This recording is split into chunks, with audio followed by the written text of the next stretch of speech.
My mother raised her glass of red wine in the middle of her lavish birthday party and smiled as if about to offer a blessing. But no, what she said froze the air for a few short seconds. "I am proud of all my children. Except one." Awkward laughter broke out, clinking like cold metal hitting glass. I swallowed the bitter lump in my throat, keeping myself from trembling. No one stood up. No one objected. They let her say it as if it were normal, as if I had never existed enough to be hurt. I'm Luna, the middle child in a family where the spotlight only shines on two ends, the perfect eldest and the spoiled youngest. I arrived at the party on time, wearing an old gray shearling coat, carrying a small gift box I had wrapped myself. A silk scarf from Italy, I ordered last month because I knew she liked luxurious things.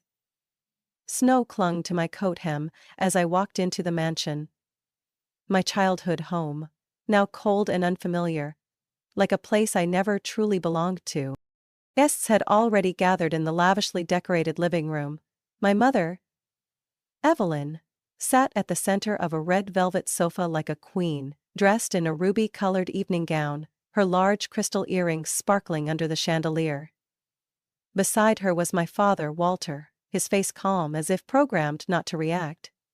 My sister, Vanessa, was showing off her new manicure to Aunt Marie, while my brother, Jonah, was loudly laughing with some cousins about the new Porsche he got, rewarded with for graduation.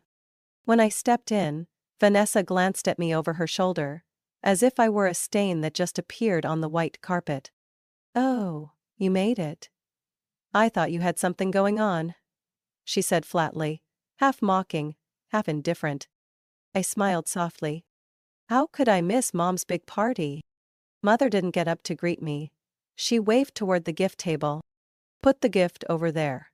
Then find a seat. Dinner's almost ready." No hug. No questions. No eyes lingering on me for more than a second. I quietly removed my coat and hung it up. Next to it were rows of designer fur and trench coats with glittering labels. Mine looked like something from a thrift store. I placed my small gift box next to the giant branded shopping bags, from Louis Vuitton, Dior, Saks Fifth Avenue. All shimmering and excessive. The room was bright, but cold. A chill not from weather, but from glances, from indifference. I found a seat at the far end of the table, where no one was nearby, and poured myself a small glass of wine. No one invited me. No one called me. No one saved me a seat. The old family photo that used to hang above the fireplace had been replaced with two large framed pictures. One of Vanessa at her fashion show in New York. The other of Jonah receiving the Young Entrepreneur Award at a tech conference. I wasn't there. There was no space for me. Dinner was served, elaborate and expensive. Roasted duck with plum glaze, truffle mashed potatoes, artistic salad with edible flowers, premium red wine. People talked about work, projects, awards, but no one asked how I was doing.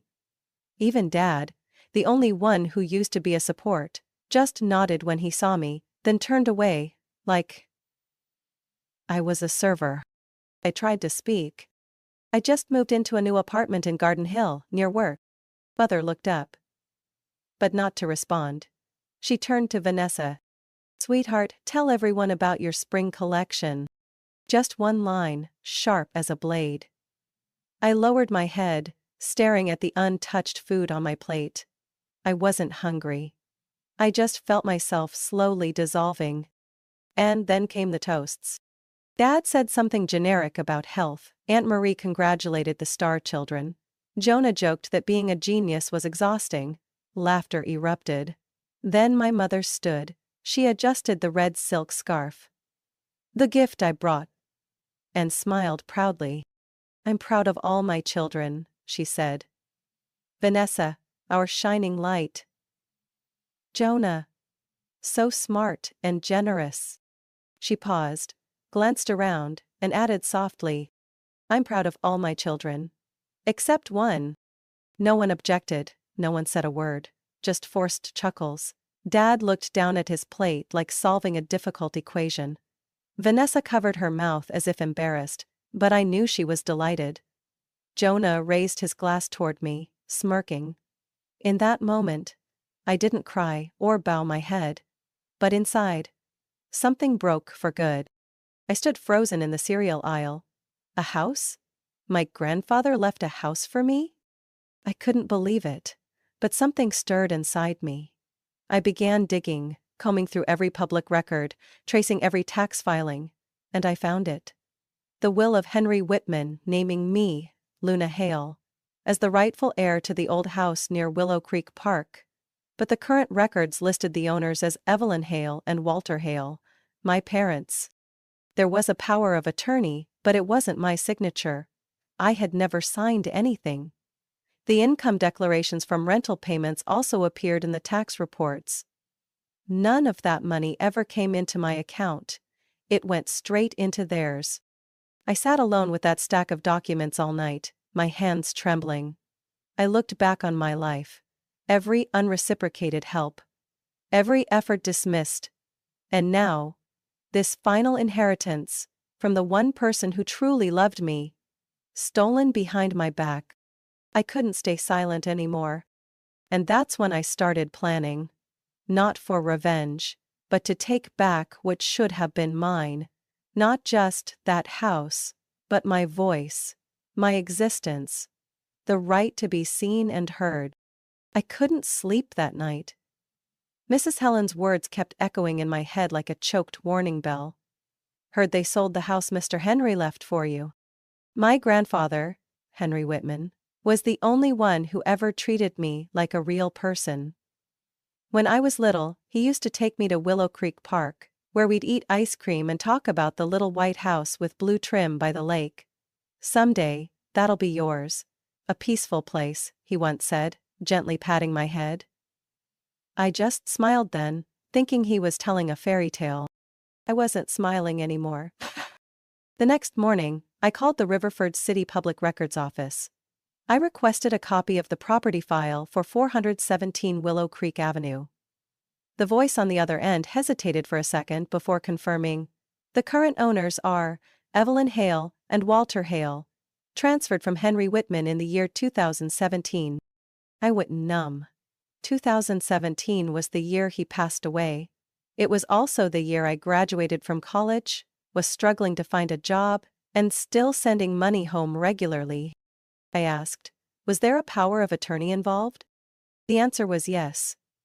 A document signed Luna Hale, granting full authority to Evelyn Hale over the property. I never signed any such document. I requested a full copy. Within 1 hour, I had the scanned file in hand. The signature looked like mine but was stiff, mechanical and emotionless. A digital copy. I knew, because I studied technical design, and I recognized the signs of electronic copy-paste. I didn't stop there. I accessed the public tax filing system. Then, the numbers appeared. Clear as a knife at the throat. The house had been continuously rented out since the year 2018, with an average monthly rent of $2,300. Nearly 7 years. That's more than $190,000 before taxes. All filed under my parents' names. Not a single cent reached me, no one even told me. At that time I was working 2 jobs just to afford food, while they sat back collecting income from a house that rightfully belonged to me. I printed everything. Every income line, every falsified document, every appraisal. I sat in the middle of my shabby rental apartment's living room. Papers scattered like evidence from a crime I never thought I'd be the victim of. I didn't cry. I didn't scream. Just a slow, spreading coldness inside me.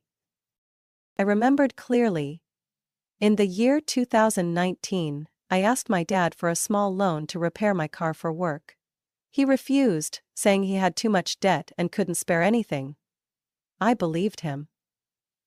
I even felt guilty for asking. Now I know. That same month they signed a new lease for the house, raising the rent to $2,450. I wasn't just deceived. I was robbed. Robbed in an organized, calculated and brutal way. They didn't just take money, they took away opportunity. the final support my grandfather left. They stole my best memory of him and turned it into a filthy mockery. I spent a night thinking, should I stay silent and disappear from the family forever? Or fight back? Then I remembered what my mother told me last year when I asked about Grandpa. His will was simple. Everything was divided equally. She looked me straight in the eye when she said it. A smooth lie. I thought about all the times I was dismissed, treated like an outsider. I thought about family parties where I was ignored, the family group chat where my messages went unanswered. And I thought about my mother's cold eyes when she said she was proud of all her children, except one. No, I wouldn't stay silent this time. I wouldn't let them bury me under the fake label of family unity. I began collecting everything. I created a digital folder with all documents. I backed it up to a hard drive and a private cloud service. I started reading about property law, forgery law, and similar lawsuits. The more I read, the more the anger inside me sharpened into clear strength. They thought I would bow down. They didn't know that the girl they abandoned year after year had learned how to stand up, and this time, I wasn't walking away quietly. I knew they would never admit what they had done, and I knew that if I stayed silent, everything would be buried forever beneath the illusion of family harmony. So I prepared. Not a loud explosion, but a precise cut. Silent, yet fatal. My mother's birthday party, Evelyn's, was held at the Amber Room, a high-end restaurant where a single meal cost a week's worth of my wages. The air was heavy with Chanel perfume, mixed with wine and smug pride. I arrived on time, like a programmed clock. Cold, precise, emotionless. My gift was a small ivory envelope, her name handwritten in delicate script. Inside was no cash, no present. Just one printed line. bit.ly/willtruth417, view now. It was a link to a folder containing all the evidence. Grandpa's original will, the forged power of attorney, property records, rental transactions, and my spreadsheet detailing over $190,000 embezzled. At the party, I sat quietly at the edge of the table like always. Vanessa talked about her photo shoot in Palm Springs. Jonah bragged that his coffee shop ad had aired on local TV. My father quietly ate, and my mother smiled as if addressing an elite crowd. I said nothing. I waited. And when the champagne was poured and everyone toasted to a happy family, I stood up.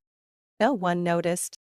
I calmly walked over to my mother, lifted her glass as if to toast, and slipped the small envelope into the bottom, letting it float up among the bubbles. She frowned. "What's this?" I simply smiled, gave a small nod like a toast, and walked away from the table. No words, no backward glance. I walked briskly through the large glass door, leaving behind the fake laughter and dazzling lights. The December night air was freezing but clean. Snowflakes landed gently on my hair like mist. I took a deep breath and stepped toward the parking lot. As if I had just closed a chapter, not looking back. I was unlocking my car when I heard it. A scream. High, sharp, full of panic, from inside the restaurant. I didn't have to look. I knew they had opened the envelope. I knew it had begun. I drove away, not speeding. No music, just the wind hitting the windshield, and my heart beating steady as if it had never known fear. My phone, on the passenger seat, started buzzing 10 minutes later. The first name that popped up? Vanessa. I flipped the phone face down. 5 minutes later. Jonah. Then. Mom. Then Dad. Then Vanessa again. A flood of messages. Then video calls. I didn't answer. By the time I got back to my apartment, the screen was glowing white with notifications. I sat on the couch, watching it blink like a ticking bomb. I tapped one message from Mom. "Luna, what is this? Are you trying to destroy our family?" Another message from Vanessa. "Are you insane? How dare you do this?" I turned off my phone, said nothing. There was no sense of satisfaction inside me. only clarity. But it didn't end there. The next morning, I woke up to 17 missed calls and more than 30 messages. Some were pleading. "Sweetheart, can we talk? I'm sorry if there was a misunderstanding. Don't take things too far, Luna, we can resolve this privately." Others were threatening. "If you go public with this, we will never forgive you. Family is forever. But betrayal has a price." Then, in the afternoon, I received an email from my father. Subject: "Do not push this too far. Luna, you don't fully understand the context. There were things your grandfather said that you didn't hear. We only did what was best for the family. Don't let everything fall apart." Died. I read every word, my eyes dry. None of them asked, "Are you okay?" No one admitted any wrongdoing. Not a single word of acknowledgement. Only control. Only panic because their power was under threat. And that only made me more certain than ever. I thought they'd stay silent for a while. I hoped, just for a moment, that maybe they'd reflect, face the truth, or at least find a respectful way to talk. But no. Evelyn Hale and the people behind her didn't apologize. They chose their usual tactic: twist the truth, and drag me through the mud. 3 days after the party, I received a message from an old college friend, Jenna. "Did you really turn down your grandfather's house because you didn't want the responsibility?" Vanessa said so on Facebook. I blinked, my heart tightening. Turned it down? I rushed to my sister's page. Her latest post included a photo of white chrysanthemums in a glass vase, with a caption that read like a fake eulogy. Sometimes, choosing a career means letting go of priceless gifts from family. I hope my sister finds peace on the path she's chosen. Grandpa would understand. Below were hundreds of sympathetic comments. "Your mom is so strong for accepting her decision. Every family has a lost child." Poor old man. I could hardly breathe. This wasn't just distortion, it was a calculated campaign, an organized effort to discredit me before I could speak the truth. I checked Twitter. Jonah had posted, "It's sad when people fabricate stories to play the hero. Greed can turn blood into enemies." I wanted to scream. But I knew better. Screaming on social media wouldn't bring justice. It would only make me look like an overreacting lunatic. While they wore the victim's mask, I'd be the one under attack. So I called the only person who could help me then. "Bennett and Associates Law Office, this is Rachel, how may I assist you?" "I need to speak with Ms. Bennett. My name is Luna Hale, I am a victim of inheritance theft, and I have proof." 2 days later, I walked into an office on the 12th floor of the Glassridge building, a high-end office tower on the west side of the city. No velvet couches, no scented candles, no decorative excess. Everything was sharp, orderly, and cold as steel. Just like Miss Bennett's way of working. Harper Bennett. Mid-40s, charcoal gray blazer, hair neatly tied. Sharp eyes that never blink when someone lies. She flipped through every document I brought. No interruptions. No expressions. When I finished, she set her pen down and said 4 words. "You have a case." I exhaled like I'd surfaced from underwater. "They're spreading false information about me," I said. "They're saying I refused the house. They're turning me into the villain." Harper tilted her head. "You have a record of it?" I nodded, opened my laptop, and showed her screenshots, posts, comments, even anonymous threatening messages I had received recently. Some accused me of making things up to grab the inheritance. Others called me a traitorous snake. One person even wrote, "If it were me, I wouldn't let it go. An ungrateful brat doesn't deserve a family." Harper skimmed through it all. "We don't yet have enough to sue for defamation, but if they keep going, I'll show them what legal consequences look like." I nodded, trying to stay composed. "So what's the next step?" "I'll send an official cease and desist letter, demanding they stop all defamatory actions. If they ignore it, we'll present evidence of a coordinated smear campaign. At that point, we can sue for both inheritance theft and defamation." She looked straight into my eyes. "And from now on, do not contact them directly. All communication goes through me. You need to protect yourself both legally and emotionally. You're in a position of power now, Luna. Don't let them pull you down. For the first time in years, I felt someone was on my side. Not out of affection, not out of obligation, but for justice. That night, I received another post, this time from my mother.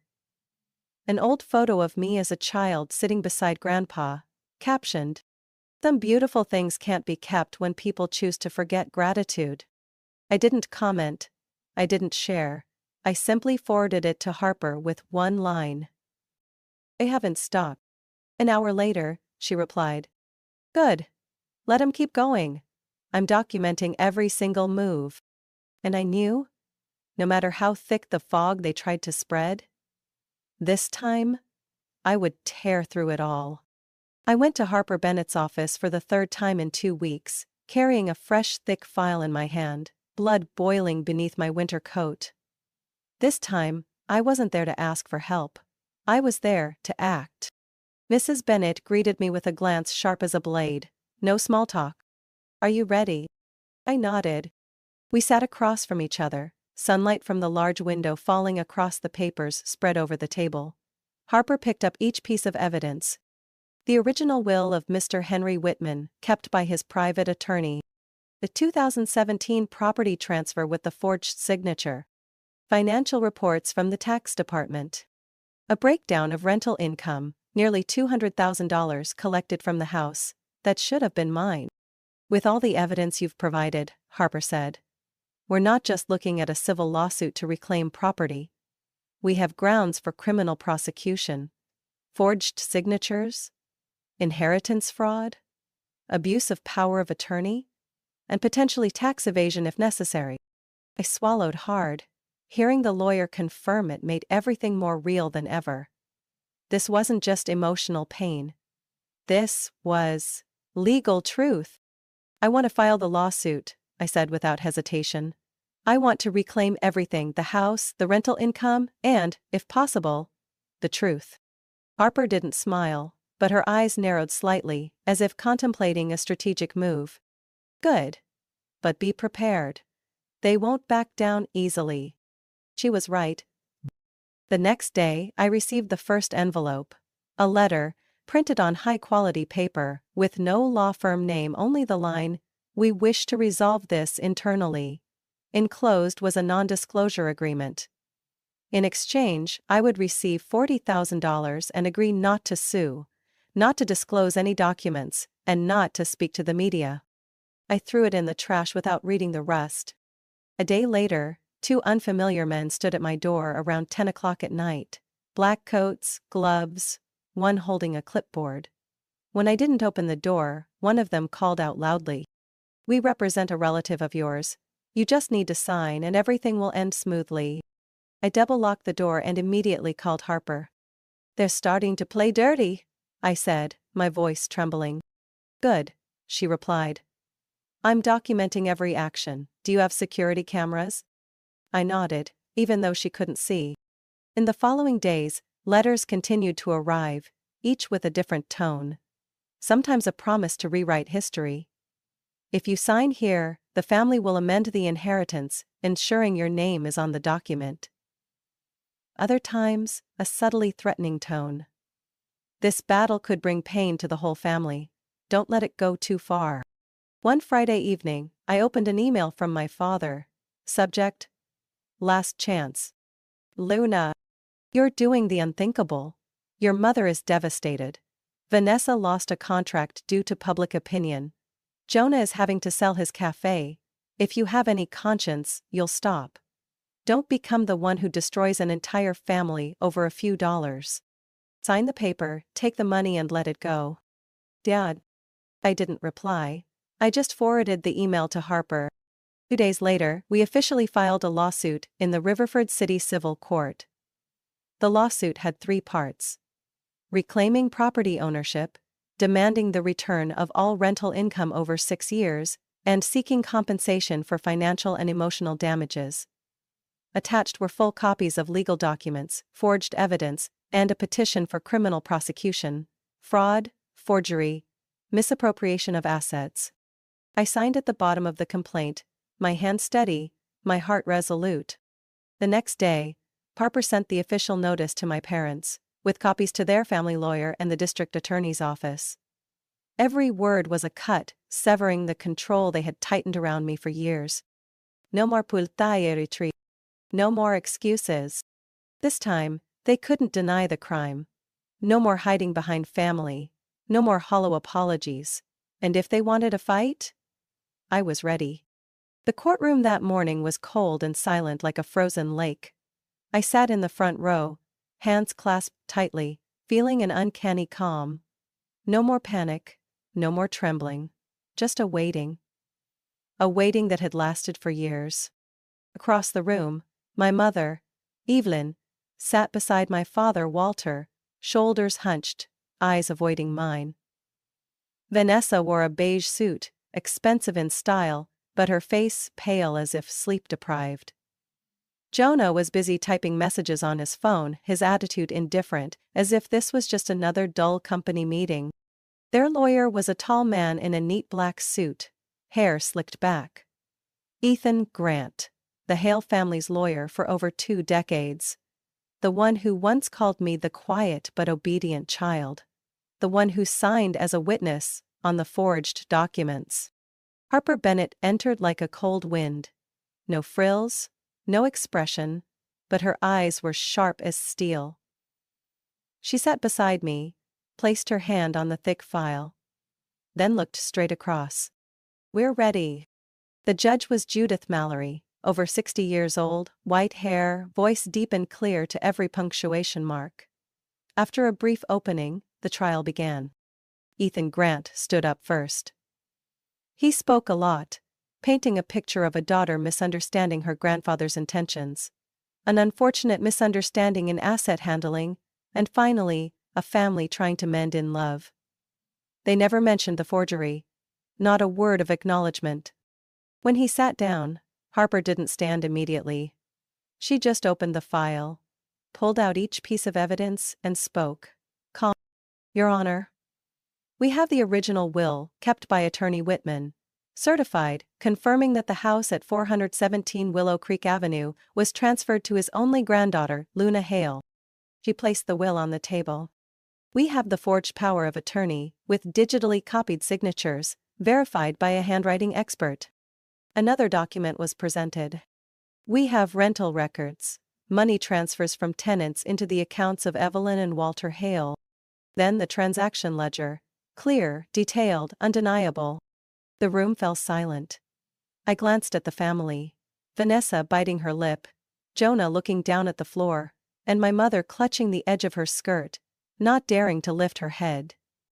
But the strongest blow was yet to come. Piper turned toward the door. "We call the next witness, Mrs. Mavis Burton." The door opened, and Mrs. Burton, the neighbor who had lived next to my grandfather for nearly 40 years, entered with a cane, small in stature but with bright eyes. I choked up when I saw her smile at me, gentle like the spring of years past. She sat down, swore before the court, then spoke. "Henry Whitman told me, clearly, many times, that he was leaving the house to Luna. He called it his gift to the granddaughter who always knew how to yield. I clearly remember one time he showed me a handwritten note, saying, 'If anything happens, I don't want the girl to be pushed out onto the street.'" Ethan Grant tried to twist her words, questioning her memory, age, accuracy. But she just smiled, firm as stone. "I can forget many things, sir," she said. "But a grandfather's love for his only granddaughter is something I can never forget." The whole room went silent. When it was my turn to speak, I said only what was necessary. I recounted that I knew nothing about the house, that I once thought it had been sold, that I lived in a shabby apartment while my parents silently profited from something that wasn't theirs. I didn't cry, I didn't scream, I just told the truth, as if reading a verified report. After the final arguments, Judge Mallory withdrew to deliberate. I sat waiting, my heart pounding so hard my ears rang.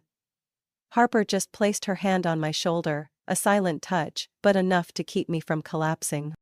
When Judge Mallory returned, the entire room seemed to hold its breath. Ever, reviewing all documents, testimonies, and evidence, she said, her voice unwavering. The court rules. The house at 417 Willow Creek Avenue belongs to the plaintiff, Luna Hale. I felt like the air in my lungs reversed. But still, I didn't cry. The defendant must return all illegally obtained rental income from the past 6 years, totaling $198,400, plus accrued interest. Attorney fees shall be covered by the defendant. The court also acknowledges the act of document forgery and will forward the file to the district attorney's office for criminal prosecution review. Harper turned to me and gave a small nod. I didn't look toward my parents or my siblings. They were no longer the center of this story. I only looked up at the justice relief hanging above the judge's bench. The first time it truly meant something. 2 weeks after the verdict was issued, I received a call from Harper near midnight. "Luna," she said, "the prosecutor's office just announced. Walter Hale will be prosecuted on 3 criminal charges: document forgery, misappropriation of assets, and inheritance fraud." I froze for a few seconds. My father, the man who always sat silently at dinner, the one who taught me how to ride a bike, was now being investigated as a deliberate criminal. But I didn't feel pain. Only the sharp clarity that justice had finally caught up with the truth. Not long after the news spread, my mother, Edelyn, was forced to resign from the community library when a local newspaper ran a headline titled, "Mother Accused of Stealing Daughter's Inheritance."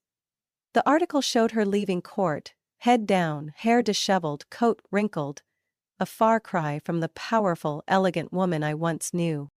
My sister, Vanessa, lost her promotion contracts with 2 major brands. Partners simultaneously released statements pausing cooperation due to unresolved legal issues. Jonah disappeared from social media after his university announced the revocation of his scholarship, citing funding from a non-transparent family trust. No one paid Jonah's tuition for the next semester. My family didn't fall apart, they fractured piece by piece, under the weight of the secrets they had buried for too long. I moved into the house on Willow Creek on a crisp early spring morning. Gentle sunlight, cool breeze, the oak tree out front beginning to bud. As I slid the key into the lock and pushed the wooden door open, I stood silently for several minutes. I didn't cry. I didn't beam with joy. I just stepped inside, calmly and rightly, as if I had finally come home. I unpacked each box, arranged every corner.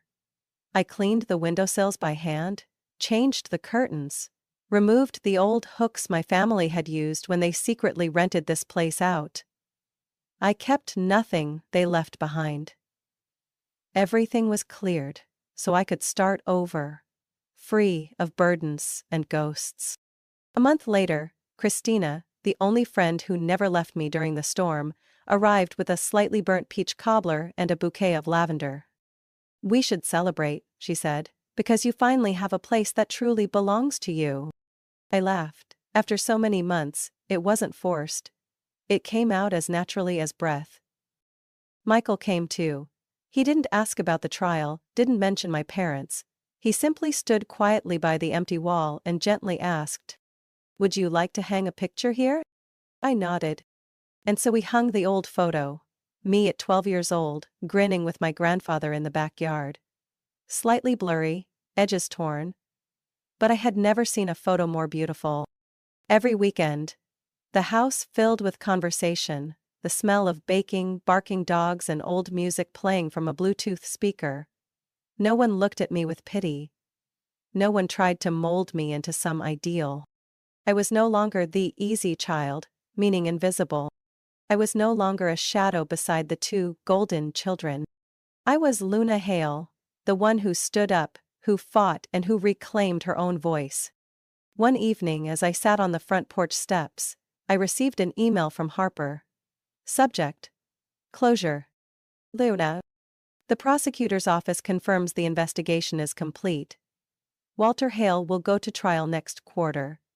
We do not have to appear unless we wish. On the financial side, the compensation has been fully transferred. You did something most people never dare. And you won. Affair. I sat there for a long time, watching the streetlights reflect in the glass, then looked down at my hands. The same hands that once trembled from being forgotten. Now they were steady, steering the course of my life. I did not forgive them. I didn't need to, in order to live better. I just needed to live, in my own way, among people who never required me to ask permission to exist. Una's story is a chilling reminder that sometimes, those who hurt us the most are the ones who call themselves family. But truth has a quiet power. When we dare to face it and demand justice, we don't just reclaim property, we reclaim ourselves. Luna is no longer the forgotten child. She became a symbol of resilience, of choosing to live a life rooted in self-worth, even if it means walking through betrayal by blood.